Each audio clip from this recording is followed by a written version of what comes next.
Rebecca Trout. Thank you so much for having me. It's been great meeting you here at the Bridge Alliance. Well, I want to tell the audience an interesting thing because we got into the conference and the conference gave us the first question. One of the first questions was ask the other person exactly who they are. And you gave me an answer, and I want you to repeat sort of the answer that you gave me. Who are you?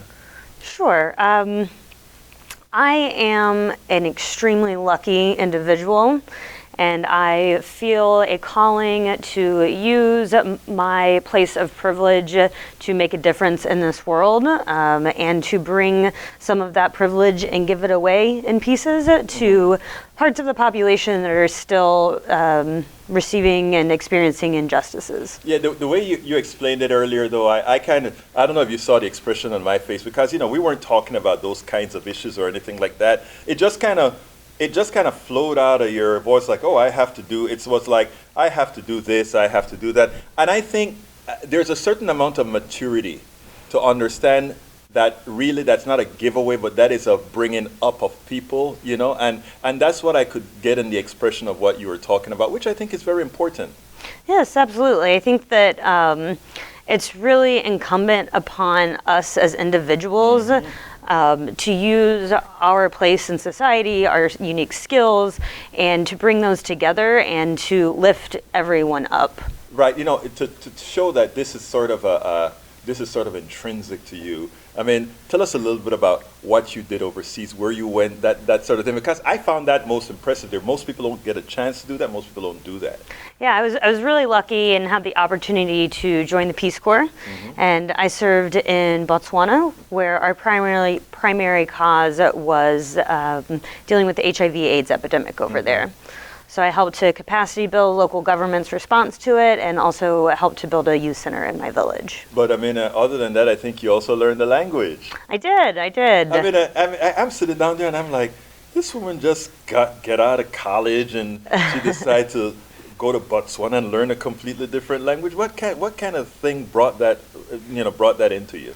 Sure. Well, my now husband and I were in the nonprofit world in DC, and we loved what we were doing, but we felt like we were on this conveyor belt of life, as we like to call it at that time, and we really wanted to step outside of our comfort zone and to give back to the world in a more global sense than what we were doing before, life took its hold of you, and marriage and kids and all that stuff. So we were lucky enough to be able to kind of quit it all and join the Peace Corps together. And so you did all of that together? Yes, we did. That's great. Yeah, it was an awesome experience. Yeah. Now you are with the National Civic League. Exactly what does the National Civic League do?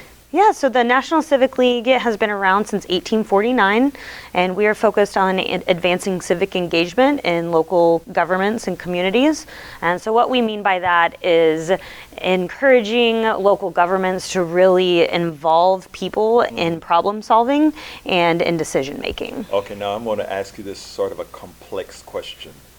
What ails America? You're a millennial, okay? I've always said, it's all up to you guys now. What ails America? What do we need to do going forward?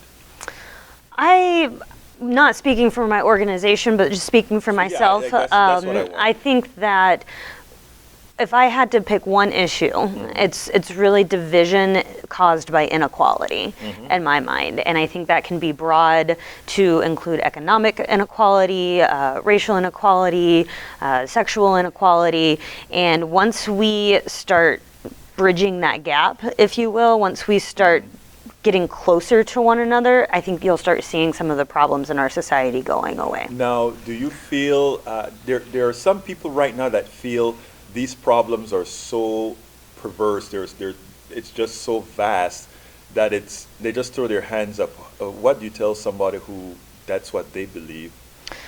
I mean, I think I would tell that person that I've been there. Explain. I think, especially for a lot of us, that right after the 2016 election, we were at a loss. We felt like this country was extremely divided, and that there were too many. Even today, when we were talking at our table and we were coming up with challenges that needed to be fixed in the next 40 years, it was everything. It was the economy, it was housing, it was race relations, and that can be really overwhelming. And to people who do this work, most of us have pretty big hearts and can be a little sensitive. And so I think the first thing I would say is that I've been there, and that we all have that sort of advocate fatigue at times. And then the next thing I'd say is that, but that doesn't matter. You have to keep doing the small things day in and day out.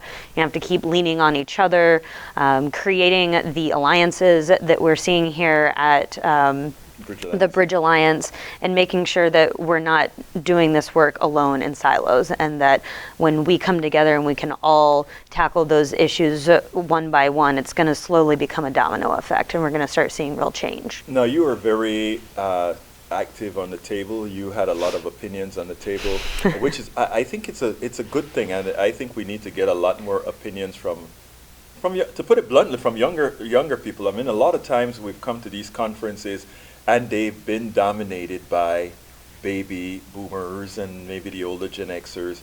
And one of the things that I appreciate out of this conference is I got some of the most enlightening interviews that I've been doing, and some of the most the